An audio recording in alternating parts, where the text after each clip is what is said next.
Olá, sejam todos muito bem-vindos. Meu nome é Luciano de Almeida Pereira.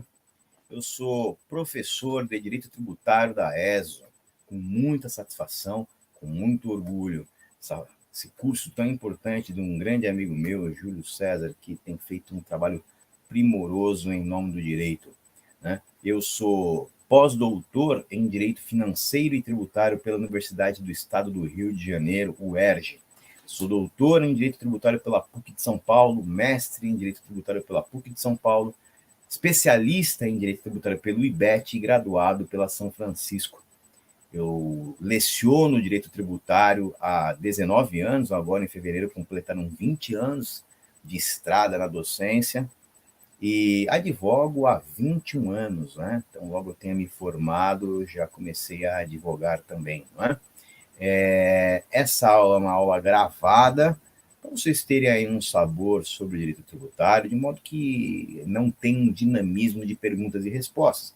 Mas, de toda sorte, você tem aí a oportunidade de flertar, ainda que de forma rápida, né, com o direito tributário, na forma das questões que nós iremos aqui trazer e contemplar, refletir um pouquinho a partir de alguns questionamentos que nos são implementados no dia a dia, nas provas, né, que é o que deixa muita gente temerosa, né, e a gente vai ver que não precisa tanto. Então, é claro, eu selecionei algumas questões, poucas, mas o que nos interessa aqui não é a celeridade, né, ler a alternativa, marcar A, B, C, não, mas é por que nós vamos marcar cada uma dessas questões aqui. Isso que nos importa mais, né? Aprender a forma de raciocínio para que quando nós estivermos sozinhos, quando nós estivermos aí tratando dessas questões de forma individualizada, você tem aí pelo menos uma sugestão de reflexão acerca dos temas. Tudo bem? Então, eu trago aqui uma primeira questão, a moratória, né? Então, vamos lá. Aliás, não é só a moratória. Perceba aqui que o enunciado, né, do exercício traz aqui quase que um artigo, quase não, ele traz um artigo inteiro da lei. Vamos primeiro ler e depois a gente comenta. Então, a moratória, depósito do montante integral, reclamações e recursos administrativos, medida liminar em mandado de segurança, medida liminar ou tutela antecipada, parcelamento, artigo 151, do inciso 1 ao 6º do Código Tributário Nacional. São modalidades através das quais ocorre. Então, perceba aqui, pessoal. A pergunta é, bom, na verdade é o seguinte, eles destacam o artigo 151 inteiro. Ele ainda coloca entre parênteses artigo 151, do inciso 1 ao 6º. Isso quer dizer que, notadamente, é isso que nós temos. Nós temos aqui neste enunciado o artigo 151 todinho colocado. E a pergunta que se faz é, sobre a reflexão a inteligência do artigo 151, qual sua ocorrência? O que nós temos como resultado? Né? A consubstanciação de um ou mais elementos do artigo 151 do Código Tributário Nacional é capaz de resultar em quê? Alternativa A, exclusão do crédito tributário? Será a alternativa B, as garantias do crédito tributário? A alternativa C, os privilégios do crédito tributário?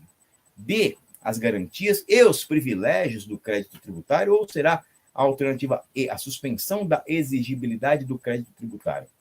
Bom, pessoal, a exclusão do crédito tributário, como visto, como os senhores devem saber, está devidamente delineada no artigo 175 do Código Tributário Nacional, e são, inciso 1, a isenção, inciso 2, a anistia. Então, não é o que nós notamos contemplado no enunciado deste exercício. Então, a gente já sabe que a alternativa A está descartada. Temos, então, as alternativas B, C, D e E. Bom, a B, garantias do crédito tributário.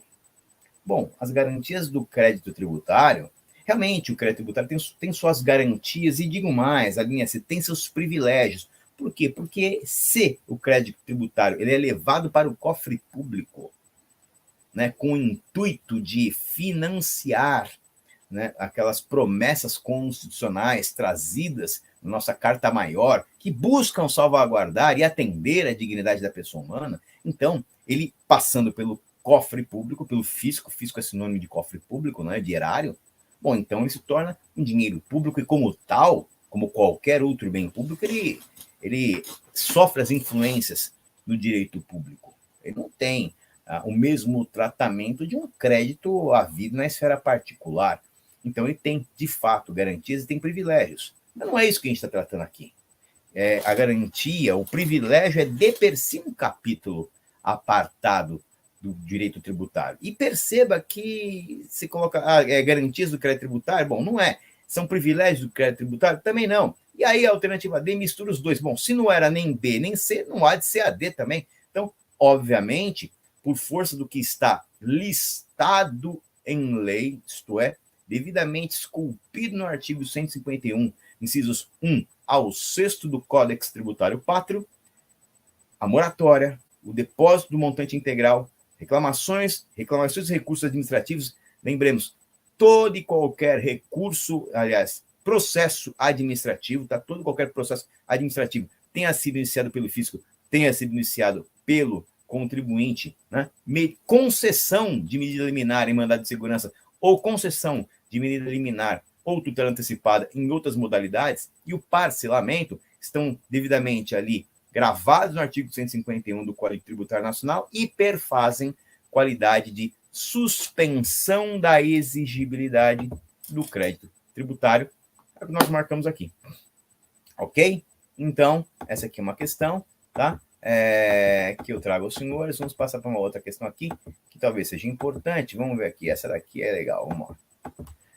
Consoante regras do Código Tributário Nacional, CTN, a natureza jurídica específica dos tributos leva em consideração o fato gerador da obrigação tributária. Esse dispositivo do Código distingue. Bom, primeiramente, a natureza jurídica dos tributos no Código Tributário Nacional são medidas pelos elementos listados no artigo 4º de tal diploma. Hoje, nós temos outros instrumentos de medição, tá? Lembrando que assim o é, porque o Código Tributário Nacional ele é de 25 de outubro de 1966. Né? Ele vem a partir da Emenda Constitucional 18 de 1965, uma emenda constitucional feita na Constituição de 1946. Então perceba que era uma outra ordem constitucional, um outro tudo. Depois disso, ainda tivemos a Constituição Federal, que foi outorgada e não promulgada em 1967, uma grande emenda constitucional de 1969, a ponto de alguns entenderem que ela é uma nova Constituição. Eu não me filio com essa corrente, aliás, eu acho que a maioria da doutrina acompanha de que não é uma Constituição, e sim uma emenda grande, né? Importante, mas uma emenda. E aí, em 1988, nós temos um rompimento com aquele Estado de Direito para nascer o Estado Democrático de Direito, que é o que vigora até hoje. Então, notem os senhores que hoje nós usamos questões que não eram listadas no Código Tributário, porque ele nasceu em outra perspectiva. Há 3 constituições. Né? Então, não tem coisa que não se encaixa mais, mas é claro, se parte dele. Mas, se a pergunta for objetiva, querendo saber o que fala no código, que é o que nós temos aqui, então o que vale é que está no código. E toda a outra teoria vindoura, questões outras também de ordem constitucional, agora, nesta pergunta, nesse exercício, não cabe porque não foi perguntado. Tá certo? Então, o que você quer? Medir a natureza jurídica.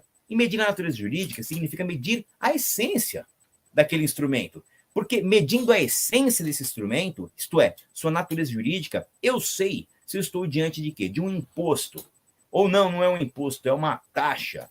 Ah, não é uma taxa, é uma contribuição de melhoria, é um empréstimo compulsório ou é uma contribuição social ou contribuição especial, se você preferir. Então, aqui o que eles querem saber é o seguinte: consoante as regras do Código Tributário Nacional, isso tem que ficar muito claro para você.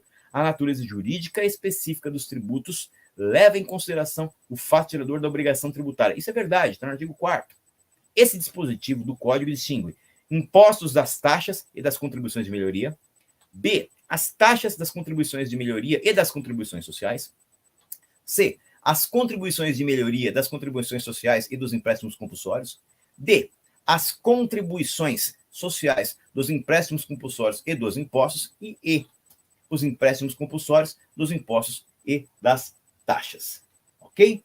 Agora, pessoal, olha só que coisa importante. Se você notar aqui, as 5 alternativas trazem espécies tributárias conforme hoje nós conhecemos. Então, você tem realmente aqui imposto. Imposto é uma figura tributária. Taxa também. Contribuição de melhoria de igual sorte. Empréstimo compulsório, inexoravelmente, espécie tributária. E as contribuições. Bom, e aí você fica no mato sem cachorro, porque nenhuma das alternativas contemplam todas as espécies tributárias hoje vigentes. E você fala assim, meu Deus, vou pedir para anular essa questão. Não, não, não. Você está errado. Sabe por quê? Porque, repito, a pergunta é clara. Consoante as regras do Código Tributário Nacional. Então, tem que considerar o que está no Código Tributário Nacional. Pelas razões que eu já listei aos senhores, as espécies tributárias tratadas no Código Tributário são 3. O imposto, a taxa e a contribuição de melhoria. O empréstimo compulsório, as contribuições, por mais que já existissem, não eram contempladas no Código Tributário Nacional. Ganham a estofa de tributo a partir da Constituição de 1988. Aí você começa a falar em outras qualidades de medição de natureza. Mas a pergunta é clara, me importa apenas o que está no Código Tributário. E no Código Tributário, como só tem 3 espécies de tributo, a natureza jurídica, portanto, vai medir o que? A diferença havida entre impostos, os impostos das taxas e das taxas das contribuições de melhoria e, evidentemente, volta ali, né, a contribuição de melhoria se distinguindo do imposto. Então, você tem um se diferenciando do outro, consequentemente, concomitantemente, ok? Olha que maravilha, né? Que bela questão, né? Uma questão para a gente refletir, né? Essa daqui, olha, essa aqui é bacana. Sobre os impostos, ok? Assinale a alternativa correta. Bom, temos aqui 4 alternativas. A primeira delas, A. Imposto é o tributo cobrado pela União, pelos estados, pelo Distrito Federal ou pelos municípios, no âmbito de suas respectivas atribuições. Tem como fato gerador o exercício regular do poder de polícia. Será, pessoal? B. O imposto é tributo cuja obrigação tem por fato gerador uma situação independente de qualquer atividade estatal específica relativa ao contribuinte. C. Imposto é o tributo cuja obrigação tem por fato gerador uma situação dependente de atividade estatal específica relativa ao contribuinte. E D. O imposto é o tributo cuja obrigação tem por fato gerador uma situação independente de qualquer atividade privada. Ora, vamos lá, aqui a alternativa correta é a B. Sabe por que é a letra B? Porque, veja só, o imposto é o tributo cobrado pela União, pelos estados, pelo Distrito Federal ou pelos municípios, no âmbito de suas respectivas obrigações e tem como fato gerador o exercício regular do poder de polícia. Não, pelo amor de Deus, é claro que não. É claro que não. Sabe por quê? Porque o exercício do poder de polícia é fato gerador de fato, mas para a taxa. Perceba que aqui você tem que ter uma noção de tributos vinculados e não vinculados. O que é um tributo vinculado? É aquele tributo que ele é vinculado a uma prévia atuação do Estado. Primeiro o Estado age em seu favor e depois ele lhe cobra. Ou ele age com um exercício específico, né? Divisível, efetivo ou potencialmente efetivo em favor do contribuinte, ou ele labora efetivando o regular exercício de polícia, ou no caso de uma obra pública que traga um avanço patrimonial, um aumento de patrimônio, uma valorização no seu imóvel, aí eu tenho a contribuição de melhoria. Então, eu vejo na taxa e na contribuição de melhoria as modalidades de tributos vinculados à prévia atuação do Estado. As demais, não. Então, aqui eu tenho o quê? O exercício regular do poder de polícia, eu tenho aqui uma taxa e não um imposto. Então, isso aqui está errado. Eu não posso dizer que eu tenho como fato gerador o regular exercício do poder de polícia, tá? A C. Bom, o imposto é tributo cuja obrigação tem por fato gerador uma situação dependente de atividade estatal específica relativa ao contribuinte. Poxa, acabei de listar, né? Eu não tenho isso, ao contrário, o imposto é um tributo que ele não está vinculado a uma prévia atuação do Estado. Se eu tenho uma prévia atuação do Estado em que é um serviço estatal específico relativamente ao contribuinte, bom, eu tenho uma taxa, não tenho um imposto, então está errada essa questão aqui. E a D, imposto é o tributo cuja obrigação tem por fato gerador uma situação independente de qualquer atividade privada? Não, muito pelo contrário. Se você perceber, todo imposto é precedido de uma relação primeiramente regrada pelo direito civil, pelo direito privado. Não, o civil é um outro qualquer, mas de índole privada. Porque vamos pegar aqui, três exemplos só. E vocês peguem a forma de raciocinar e vocês apliquem para qualquer outro tipo de imposto. Não tributo, imposto. Olha só. Por exemplo, ICMS, Imposto sobre a Circulação de Mercadorias e Serviços. A mercadoria é a circulação da mercadoria, incide ICMS em circulação, no caso é a jurídica e não a física. Indica dizer troca de titularidade. Isso é circulação para fins de ICMS. Então, olha só que maravilha, né? Eu tenho a circulação de mercadoria porque eu vendi, por isso trocou a titularidade. Ora, a venda é resultado de um contrato de compra e venda. Ora, se eu tenho um contrato de compra e venda, eu tenho inexoravelmente uma relação de direito privado. Certo? Uma relação de direito privado. Primeiro, uma relação de direito privado. E depois, por ter havido essa relação de direito privado, veja, o legislador listou na lei tributária como fato gerador, né? Que equivale a um tipo, né? Circular mercadoria paga o ICMS, teve essa circulação que, na verdade, vem de um contrato de compra e venda, e aí eu tenho o ICMS.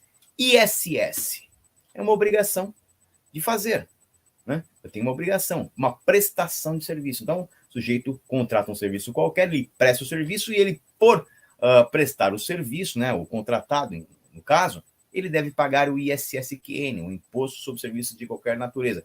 Perceba que na medida em que ele é contratado, ele tem uma obrigação de fazer. Veja, eu tenho um contrato de prestação de serviço e por isso eu pago o ISSQN, porque a lei listou a prestação de serviço como força suficiente para trazer à colação o imposto sobre serviços de qualquer natureza. O ser proprietário de veículo automotor. Bom, aí vai depender um pouco do estado, mas automóvel, motocicleta, jet ski, embarcações, enfim.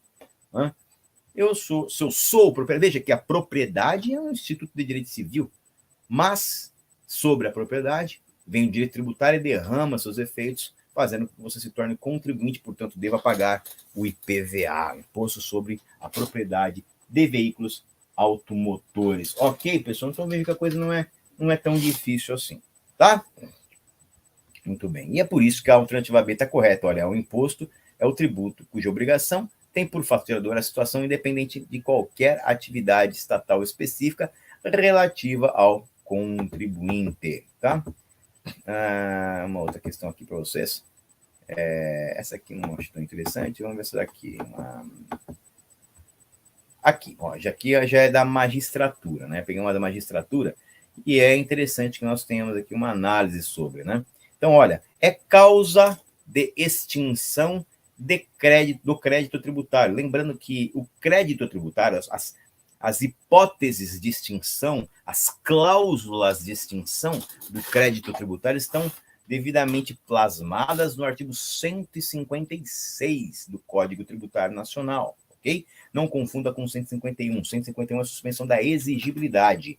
156 são aquelas cláusulas que extinguem o tributo. Então, temos aqui a alternativa A, a anistia.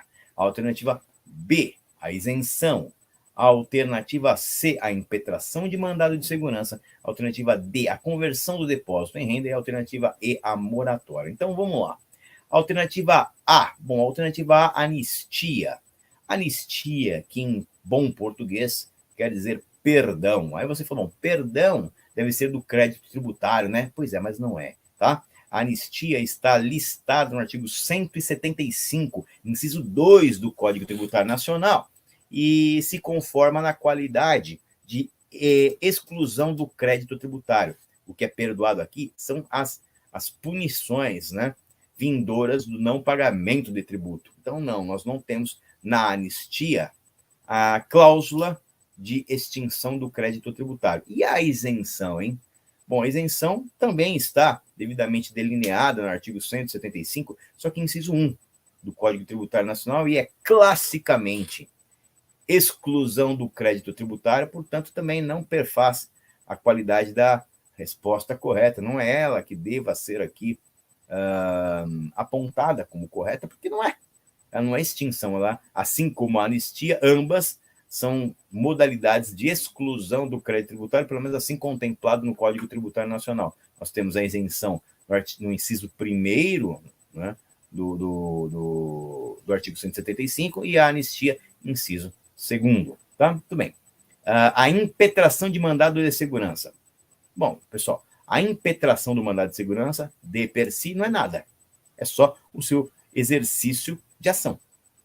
Nada mais, exercício de ação e de petição, né? Porque, bom, você tem um direito seu fundamental que foi aviltado, ele é líquido e certo, de modo que você não precisa fazer nenhuma dilação probatória, você pode impetrar mandado de segurança, com substanciação do seu direito de ação.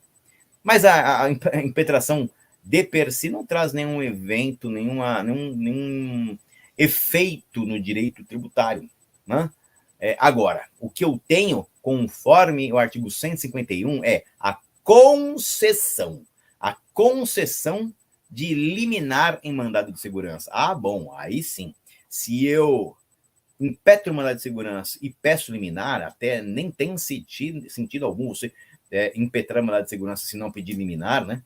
Aí você pede, né, tem a sua tutela de urgência ali devidamente desenhada, você pede medida liminar na impetração, quando da impetração do mandado de segurança, e esse teu pleito é atendido, isto é, lhe concedem o mandado de segurança, bom, aí sim eu tenho a suspensão da exigibilidade, mas também não é a extinção. Então perceba que não é nada, e ainda que fosse, ainda que a questão tivesse trazido a liminar concedida, mesmo assim, não seria a alternativa a ser marcada, porque ela quer saber aqui qual é a cláusula de extinção.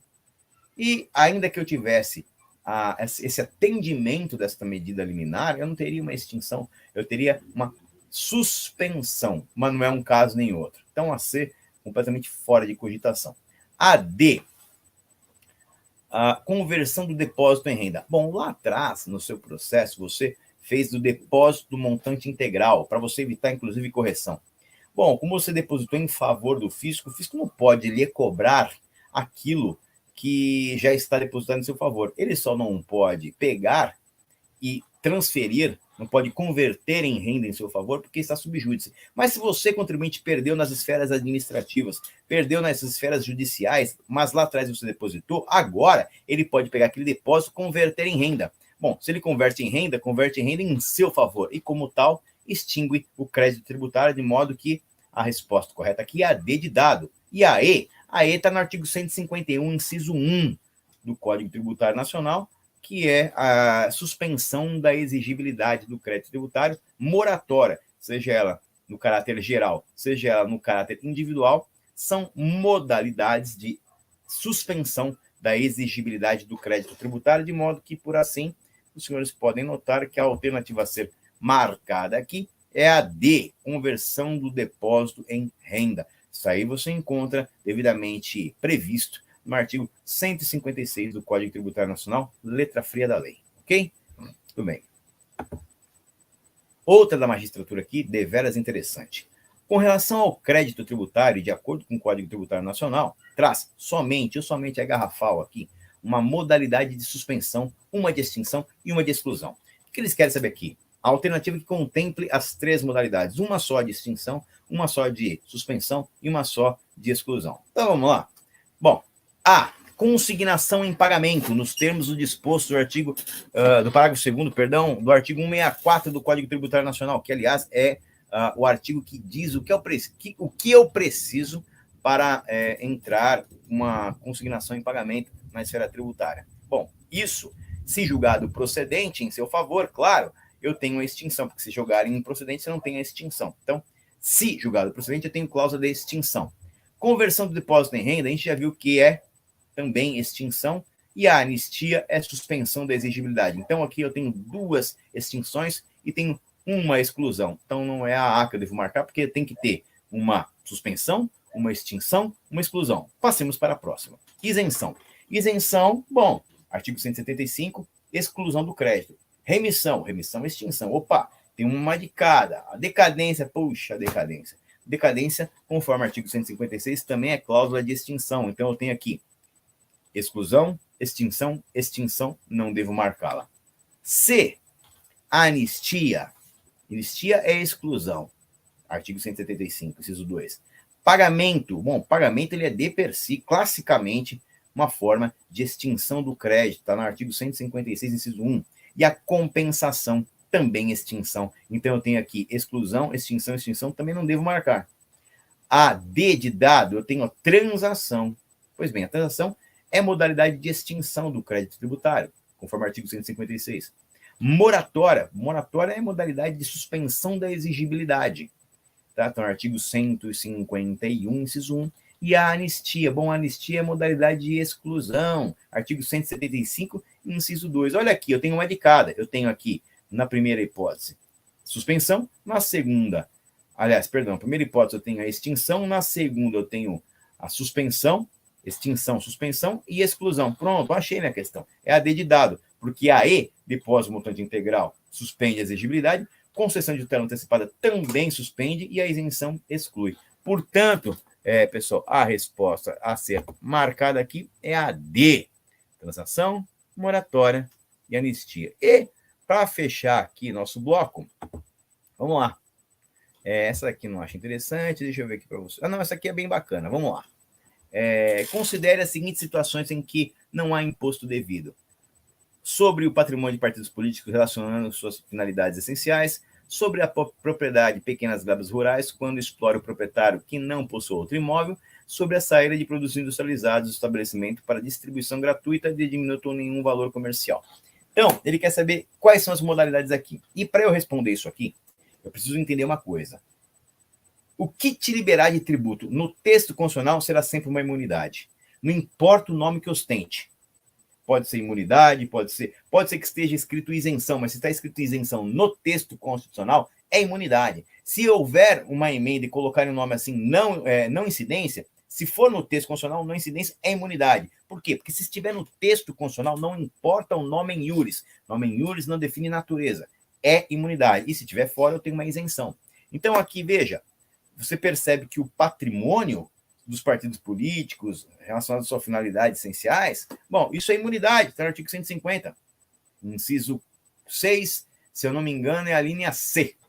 Tá? Bom, eu tenho uma imunidade.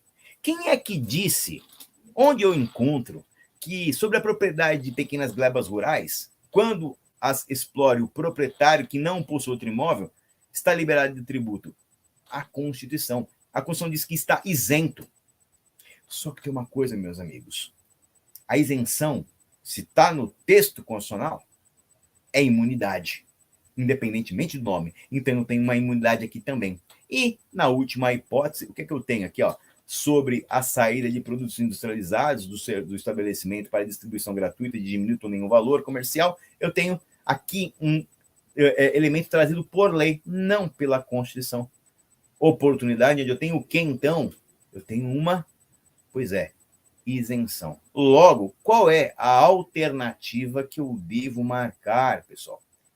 É a E, porque eu tenho uma imunidade e uma isenção. Logo, repito, a alternativa correta é a E.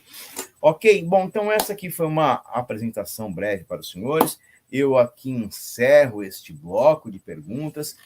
Espero que os senhores tenham pego a forma de raciocínio que eu proponho, não é a única, mas eu aplico há 19 anos isso e tem dado bons resultados ao longo desses anos.